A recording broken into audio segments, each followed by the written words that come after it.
Контент подъехал откуда и не ждали. Вокруг красивые виды. Отвалился у меня кардан. Хорошо есть сервис идут по дороге. Вот, мы же сразу с тобой. Прямо, да. Но он закрыт сегодня. Так ну и все, пусть она стоит До рядом. завтра. Завтра они приходят тут.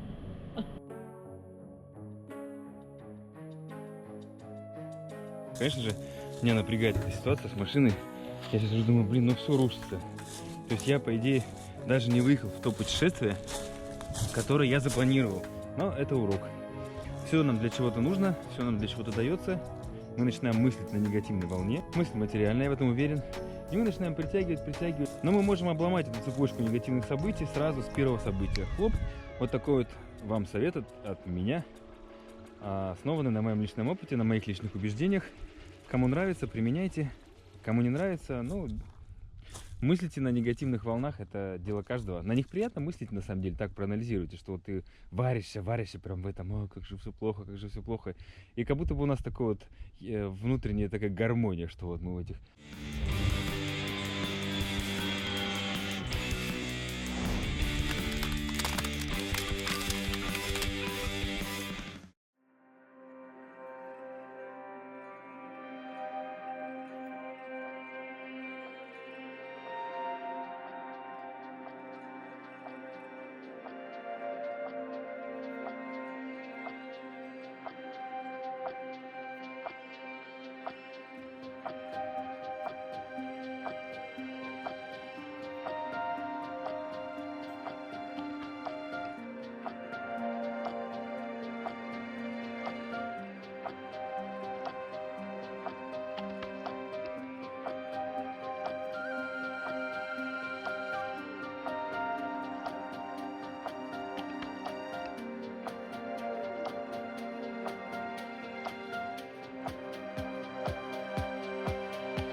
Контент подъехал откуда и не ждали. Вокруг красивые виды. Конечно, мы приехали к травнице, купили травок.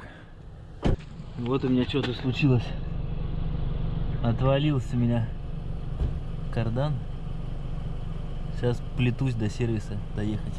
Хорошо есть сервис идут по дороге. Вот, мы же сразу с тобой. Ты Прямо, туда да. телефон прям? Но он закрыт сегодня. Так ну и все, пусть она стоит До рядом. завтра, да. Завтра они приходят тут. Класс, да, вид вообще шикарный. Задом только мне сдавать нельзя, сейчас надо, главное, проехать так, чтобы прям запарковаться сразу. Нормально.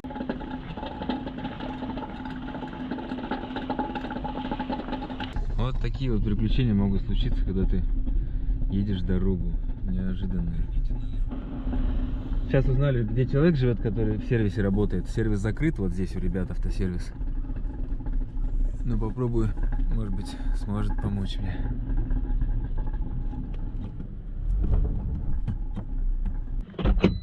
А у меня началось, что пошла вибрация, я ехал, и мне резко начало вибрировать машина. Но я уже отъехал, уже час от Севастополя. Ну, думаю, что там, непонятно, колеса, может, там 40 км в час доехали мы до пункта назначения. Вот сервис увидел по дороге, он закрыт. А сейчас, когда уже оттуда выезжал, у меня блэмс, думаю, что за звуки? И тут вообще все жестко отвалилось. Вот на дороге кусочек болта. И что это? Крепление. В общем, людей не нашли сервиса, поэтому машину тут оставляю. Сейчас поедем к родственникам. Тут они как раз недалеко живут. Заодно повод провести с ними время побольше. Так что все отлично. Надеюсь, просто завтра все это решится. Они потребуют там заказывать запчасти за 3 и ждать, пока они придут. Ну что, сегодня пока у ребят переночевал. Жду вердикта в автосервис. У них там механики. Один заболел, другой отгул взял. Короче, нет никого. Вот сейчас пока вот открывается такая возможность. Вот у них дом здесь строится. Вообще такие виды уже на участке классные. И вот вокруг лес. И здесь можно, вот я решил прогуляться, пойти по таким тропам, грибы пособирать, вот вверх туда попробую подняться. Так здесь красиво. А это сейчас поздняя осень, получается, уже. 15 ноября. Ну, я пофотографировал. У меня там, получается, крестовина редуктора заднего. Вырвало ее. Видимо, ну вот, выломала там. Я вижу, что конкретно. Да, места просто шикарные. Я только отошел от дома, вот буквально. Чуть-чуть. Класс. Попробовал прозвонить несколько авторазборов. Говорят, ничего такого у нас нету. Не знаю. Сейчас сестра ко мне приедет сюда. Она там сказала, в магазин зайдет, сейчас спросит, есть ли подобное в продаже. И сейчас, не знаю, если сейчас мне еще запчасти искать, то они и стоят денег, и ждать их. Походу. А я уже собирался завтра стартовать. Все, уже пора ехать. Я уже готов. Осталось только зимнюю резину посадить, поставить, и все. Почему меня тут все держит? Я никак не могу. Одно, другое, третье. Никак не поехать. Сейчас вообще не знаю, сколько эта история у меня продлится. Ну, посмотрим, ладно. Не будем думать о плохом, будем думать о хорошем. Настроение у меня все равно позитивное. Особенно, когда я гуляю где-нибудь на природе, в красивых местах. Так, вообще надо в ту сторону идти, вот там высокие горы. Куда-то я отклоняюсь.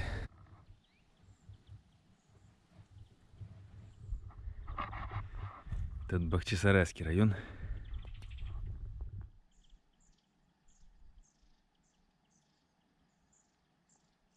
Вот мне бы на ту сторону перебраться и в гору пойти. Вот тропинка как раз.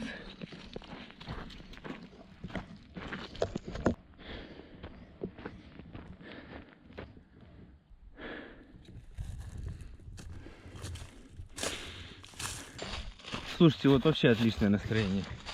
Вот надо переходить на мысленные частоты позитива, и все будет хорошо. Я вот немножко, конечно же, меня напрягает эта ситуация с машиной. Я сейчас уже думаю, блин, ну все рушится. То есть я, по идее, даже не выехал в то путешествие, которое я запланировал. То есть я даже не начал. Я доехал до Севастополя, погулял с друзьями. Это была просто тусовка. Что за вечно камеру заляпаю. И, по сути, заболел после этого на месяц.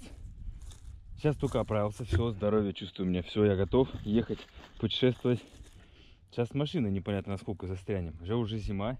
Мне в Якутск, по идее, в Якутию вернуться бы, ну, в феврале бы. А в Питере мне еще дело на пару месяцев точно. Ну, месяц-полтора, я даже не знаю, сколько это займет все. То, что мне надо. Вот. И поэтому у меня такой был момент, что я прям уже... Да что такое? Я так это все вот визуализировал, так тянулся к этому мечту. Вот прям вот у меня так, вот такой позитив был внутри, когда я представлял, что я вау, так езжу везде. Месяц, там, полтора. И оно все раз обламывается, раз обламывается, раз обламывается. Но это урок. Все нам для чего-то нужно, все нам для чего-то дается. Я в это верю. И учу себя. Вот есть такой момент, неадекватная реакция на негативные события. То есть происходит у тебя негативное событие, можно от каждой мелочи начинать, там чашку уронил, разбил, и порадовался. Ну, будет другая чашка. То есть и так можно от маленького к большему приучать себя. И то есть мы не даем, вот знаете, говорят, что есть как бы беда не приходит одна, да, поговорка такая, что череда негативных событий. Я считаю, что это потому, что мы начинаем мыслить на негативной волне, такой вот, что у нас все случилось, все плохо, мы начинаем все это крутить, как же. Мысли у нас негативные становятся, мысли материальные, я в этом уверен. И мы начинаем притягивать одно, другое, третье, а это еще больше усугубляет, и пошел снежный ком такой. Но мы можем обломать эту цепочку негативных событий сразу с первого события. Хлоп, все хорошо, все нормально, выберемся, что-нибудь придумаем, разберемся. Ничего плохого, ужасного не случилось, это опыт. И на самом деле, если я хочу ехать в большое путешествие в следующем году, то для меня сейчас вот такой опыт, он в принципе мне необходим. Тут даже вариантов нету. Сталкиваться с ним уже потом, с подобными вещами, когда я буду уже ехать в дороге, там где-то там в степях Монголии, например, да, это совсем другое, чем здесь. Я вот, у меня отвалился, я доехал до сервиса, сейчас там все будет решаться. Но если не решится, ну, зависну я на 2 недели, пока закажу запчасть, пока и придут, пока сделать там, ну, потрачу я деньги, которые планировал потратить на новую GoPro. Беда, конечно. Вот опять задумался. Ну нет, все нормально, ладно. И особенно помогает, когда вот я сейчас на природу ушел, то есть ты окружаешь себя какими-то позитивными вещами, которые тебе нравятся, которые тебя вдохновляют, и это помогает тебе вот войти обратно в позитивное русло. Вот такой вот вам совет от меня, основанный на моем личном опыте, на моих личных убеждениях. Кому нравится, применяйте. Кому не нравится, ну, мыслите на негативных волнах, это дело каждого. На них приятно мыслить, на самом деле, так проанализируйте, что вот ты варишься прям в этом, о, как же все плохо, как же все плохо. И как будто бы у нас такая вот внутренняя такая гармония, что вот мы в этих... А когда думаешь о чем-то хорошем, что вот я, допустим, достиг какой-то там высокой цели, это как-то не соответствует нашим вот внутренним пониманию, что это действительно возможно, и вот как-то не верится, и сложно это визуализировать, сложно это проживать внутри. А плохие события, негативные, вообще без проблем переживается, проживается, пережевывается. А вот надо научиться вот так же делать с позитивными событиями. Ну, просто проанализируйте. Многие из вас, наверное, об этом никогда не задумывались, о таком. Проанализируйте просто, что как легко у нас в голове вертится что-то плохое. Прям пережевываем, когда с кем-то там поругались, кто там что-то плохое сделал. Мы прям вот ты мстим ему в голове там, вот как это все вот нехорошо получилось, как же с разных сторон. И поймайте себя на чувство, что в этом есть что-то приятное нам. Вот реально в этом копаться. Мы же, если бы это было неприятно, мы бы в этом 5 часов там не сидели в течение дня, постоянно об этом думать. Ну, я грубо, да, утрирую. А о хорошем мы мало думаем так вот визуализируя. Только когда оно нас начинает окружать, когда мы его начинаем чувствовать, уже осязать, тогда вот нам проще, да, вот это все вот проникаться этим и кайфовать. Вот задумайтесь, вот вам это от меня такой лайфхак. И попробуйте внутри перестроить вот такие негативные мысли на позитивные. И их вот так вот с удовольствием переваривать, пережевывать, визуализировать. Я на самом деле к этому сейчас пришел вот недавно, вот сейчас вот за этот год, у меня такой сейчас кардинальный год перемен внутри. Почему сейчас вот я понимаю, что я сейчас на канале, у меня там ничего особо не получается, и то, что, конечно, немножко там и просмотры, когда упали, когда уехал из Якутии, я это понимал прекрасно, что я всегда, когда уезжал, то есть людям интересно смотреть мой канал из-за Якутии, а не из-за каких-то других мест. Ну, красота, я хожу, гуляю, да, это сейчас это мало кому интересно, потому что интернет этим перенасыщен всем.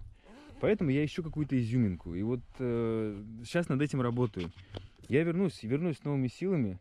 Сейчас вот тут надо поработать хорошенько. Надо что-то вот... Потому что я не могу просто придумать то, чтобы нравилось толпе, да, и вот этим заниматься. Это должно быть какое-то дело, которое приносит пользу в первую очередь, которое мне нравится внутренне, которое я буду кайфовать, делая его, и которое привлечет большое количество зрителей. А вот это уже сложнее, чтобы вот эти все факторы соблюсти. Потому что вот что люди смотрят пранкеров всяких, да, которые там ересью какой-то занимаются. Да, толпе это нравится. И людям, которые это делают, это нравится. Ну, это выбор каждого. Дело каждого смотреть это, дело каждого делать это.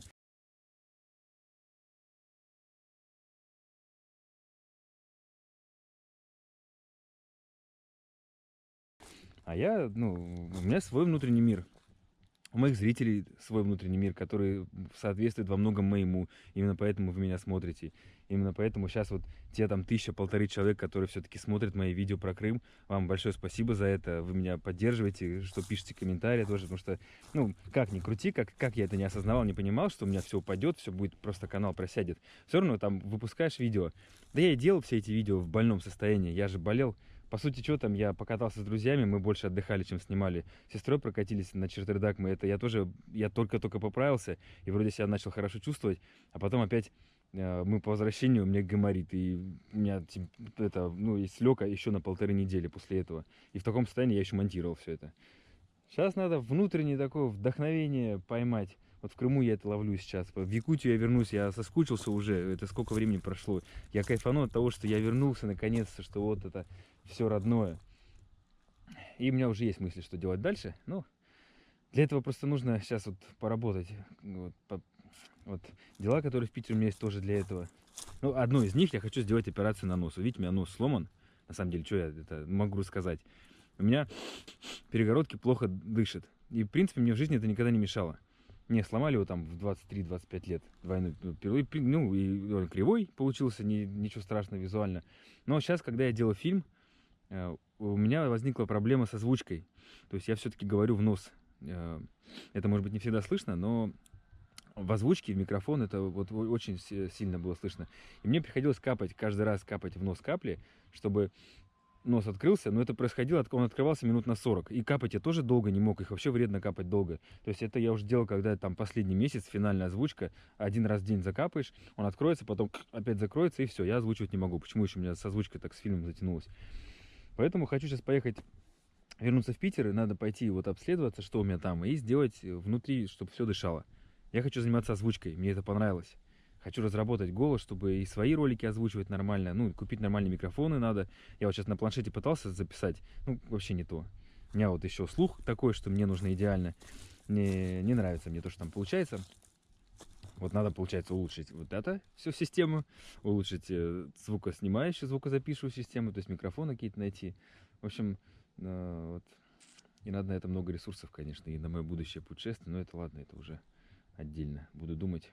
Я никогда не делал рекламу и не хотел, и я вообще не понимал, как она впишется в то, что я делаю в мои видео, но сейчас не знаешь, как на этом заработать вообще на ютубе. На просмотрах у меня там было там по $100 в месяц приходило, и ну и то последние там 2-3, вот последние полгода там это раз в 3 месяца. Ну просмотров нет и нет денег. То есть ну то, что идет реклама в самом начале ролика, вот это я подключил, потому что YouTube не продвигает каналы, которые не монетизированы.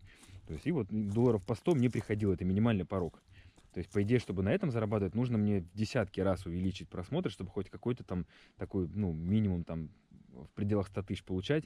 И на этом, в принципе, ну, можно путешествовать, что-то там делать, докупать какое-то оборудование. Конечно, когда блогеры делают какую-то рекламу, привлекают инвесторов, это приносит больше доход.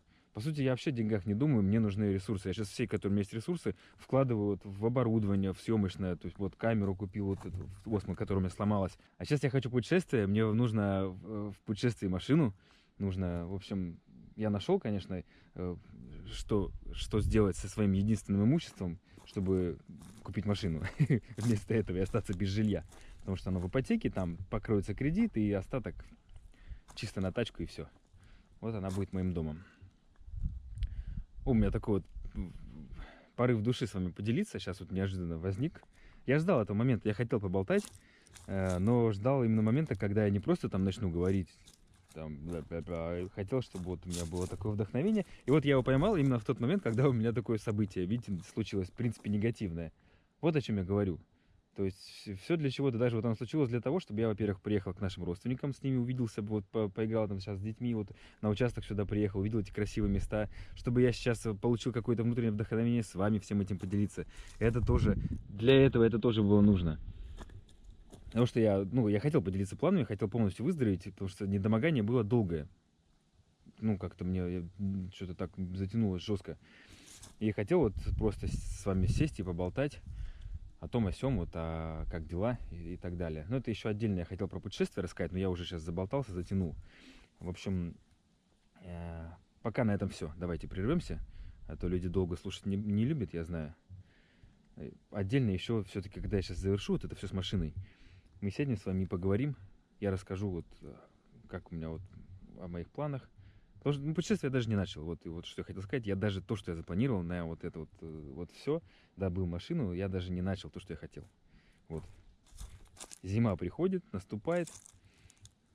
И вот я все надеюсь, что я начну. Вообще хотел как-то вот сесть с вами поболтать.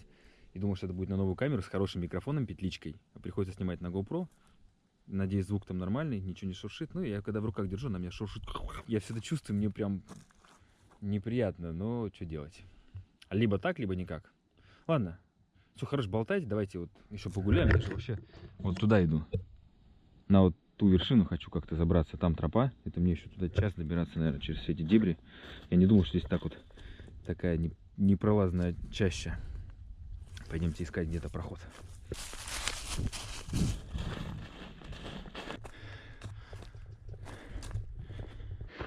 Вот тут я передохну и попью чайку.